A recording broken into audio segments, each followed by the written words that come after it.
The police say they're not sure exactly how this guy got into the apartment, but they think they know how he got away. They say he came out here onto this balcony and then jumped over this railing down about 15 to 20 feet to the ground below. When you're flying in the helicopter over Johnson County, it's not necessarily obvious where the damage is going to be. You have to be right on top of it before you see it. The snow made things move just a little bit slower on the streets of Frankfort this morning.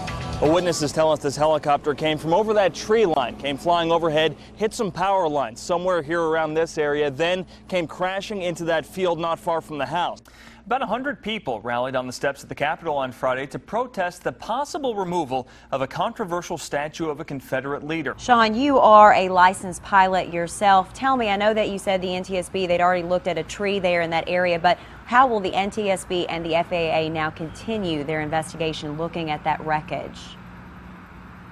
Well, they'll look at the wreckage. They'll look at different pieces of metal inside that wreckage to see if any parts had fatigue, if any parts may have given way during the flight. In addition to the wreckage you see behind me, they'll also want to look for anyone who witnessed this crash. The jury got the case just after 1 o'clock, and they've got a few options on the table. Christina Markham is charged with murder. The jury could find her not guilty of that, but guilty of complicity to murder if they think that's more appropriate, or of course, they could find her not guilty if they believe the Commonwealth hasn't proved their case. There are tents for about as far as you can see surrounding Memorial Coliseum. All these fans are dreaming about basketball season. Your car breaks down here along the side of the road, and you leave it, maybe catching a ride with a friend, planning to come get it another day. But when you come back here to get that car, it's gone.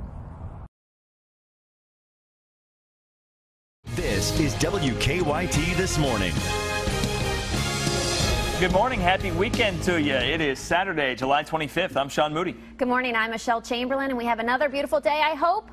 Yeah, it sounds that way. Keep that streak rolling. Let's check in with Mike. Mike, thank you. We're tracking a developing story out of Lexington this morning. Police say just a few hours ago, a man walked into a hotel and then robbed it. About 100 people rallied on the steps of the Capitol on Friday to protest the possible removal of a controversial statue of a Confederate leader. Jefferson Davis was born here in Kentucky and is best known as the President of the Confederacy. His statue stands in the Capitol Rotunda, and both Republicans and Democrats have raised questions about whether keeping that statue displayed prominently is a good idea. Supporters rallied to keep the statue where it stands. This is where people can come for free and learn the history. It needs to stay right in there because he was a great Kentuckian. He was a great Kentuckian. The Historic Properties Commission will take public comments sent into them during their meeting on August 5th. Residents have until Monday to submit a written statement. Here in Lexington, a meeting has been set to discuss other Civil War statues. Mayor Jim Gray has asked the Urban County Arts Review Board to review the placement and presentation of 2 statues of Confederate officers and a nearby historical marker in Cheapside Park. That board is looking for feedback from the community. The meeting will be at the end of August. Mayor Gray has asked the board to make a recommendation to the City Council in the fall. Investigators say they've figured out where that skull found on a Franklin County farm earlier this week came from.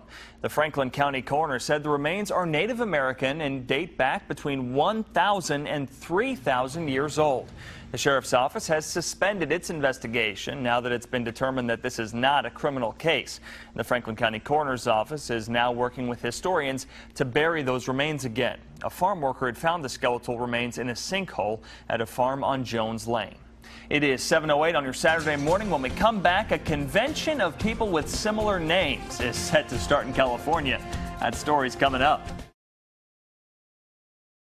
The sounds of a tornado cleanup job are pretty jarring. But listen just a little bit closer, and you'll hear something that just might bring some comfort. Sean Sexton is a letter carrier. And it looks awful up in here. Delivering mail through conditions he never expected. Thank you. You're welcome. He's hoping to bring a little bit of normalcy back here to Vine Street. How you doing, man? Okay, and you? Yeah, all right. A little further down the road, Paris High School football players are helping clear out tree limbs. Lisa Wells says she can't do a whole lot, but she doesn't have to. Everybody's together around here. There are plenty of helping hands. Neighbor helping neighbor over here, honey. It's one big family and everybody just pitches in. Even with all the damage along the street, she says things really aren't all that bad. Honey, it's minor compared to no lives lost. I mean, things can be replaced, lives can't. Sean Sexton's finished his route through Vine Street here, and he says that tired old mailman cliche, Neither rain, hail, sleet, or snow, the mail must go through. just might need some updating. But it didn't say anything about tornadoes.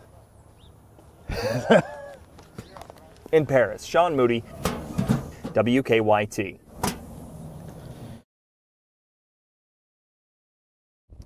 The pastor of St. Paul AME Church said he was a little apprehensive this morning, knowing the subject matter they'd be dealing with during the service today. When he and another church worker got here, they found this note taped to the front door. What was inside it, he said, gave them a lot of encouragement.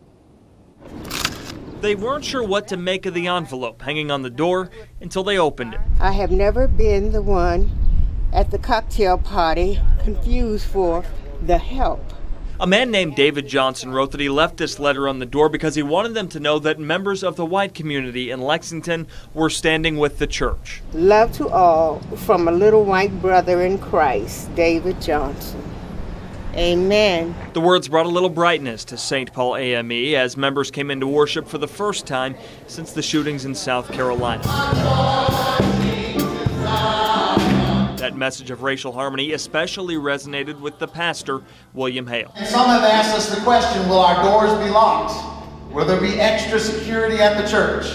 There is no security at the church except the Spirit of the living God. You might say he's an unlikely person to be the face of an African Methodist Episcopal church. I'm actually a born and bred African Methodist. My father joined the AME Church 5 days before I was born. Faced down bigotry and racism. It is definitely one of the things that my life has been called into. He and Reverend Linda Brown hope to see more signs of peace across the country. When you find that that you have a community beyond the church walls that is trying to embrace what you're going through and standing in solidarity for you, that speaks to our hearts and it's uplifting. In Lexington, Sean Moody, WKYT.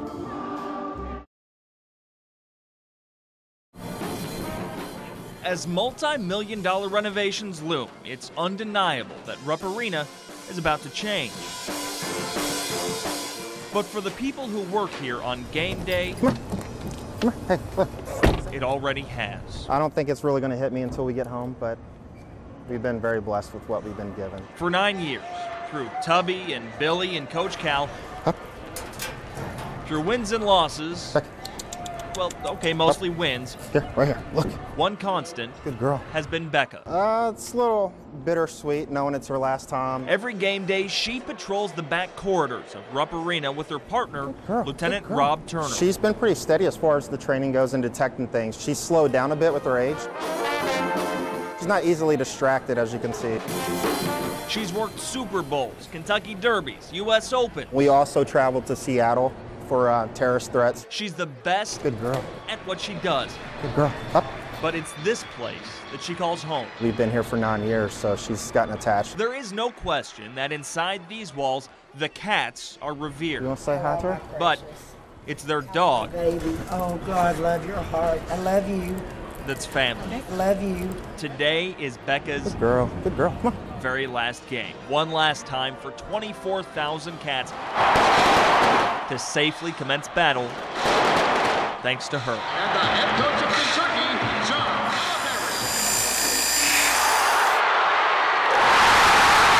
Total white blood cell count still good. Good. Foot. Good. Because Becca has a battle of her own. She's still shaking a lot, and it's noticeable when she eats. Becca has mast cell tumor, and a mast cell tumor is a common tumor that we see. And she's a little over halfway through the chemo right now. But she has it in her airway. And that is not a common place for this. The side effects aren't bad at all. So prognosis is a little bit up in the air. She's taking it all in, doing really well. For years, Lieutenant Turner has been the guy holding Becca's leash. He'll admit she was always the star. But in this room, Good girl. in this state, he's all she has. Recently, you know, it's hit me that she's no longer going to be working with me. She's no longer going to be in the back seat, you know, every day that we go into work. So it's slowly starting to sink in. For Rob Turner, he knows the very best years of his best friend's life were spent sniffing for bombs. For stuff unrelated, you know, to her cancer. He knows how tough it's going to be to head off to work and not have her right there. Once it gets warm, I hope she can live a normal life. You know, we can do the things that we've done in the past, taking advantage of the time that we can spend together outside of work. Well, thanks. Yes, sir. I appreciate it. But on the next Big Blue game day, Becca has earned her spot on the couch next to her partner off the clock. In Lexington, Sean Moody, WKYT.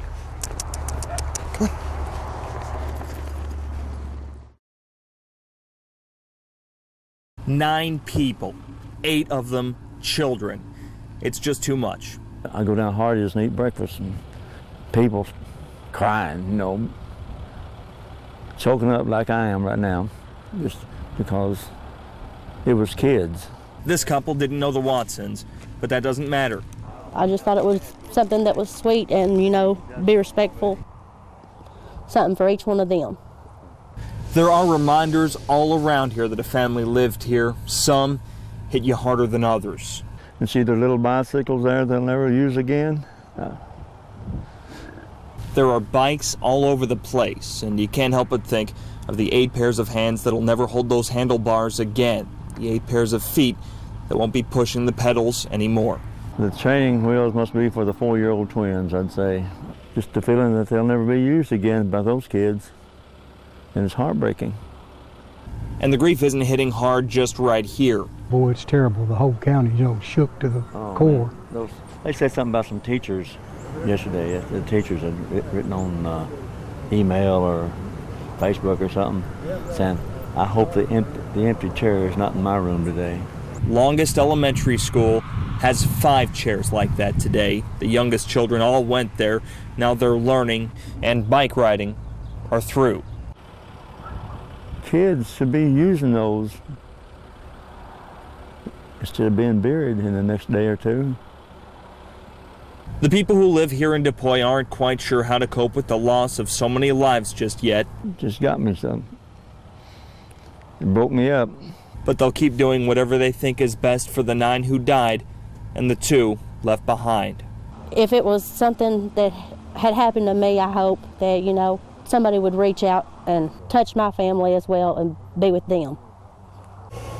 Now, administrators at the elementary school told us there are signs of improvement for both of those people who made it out of the fire. The father, Chad Watson, and his daughter, Kylie. We're told 11-year-old Kylie is able to communicate by riding on a dry erase board. In Muhlenberg County, Sean Moody, WKYT.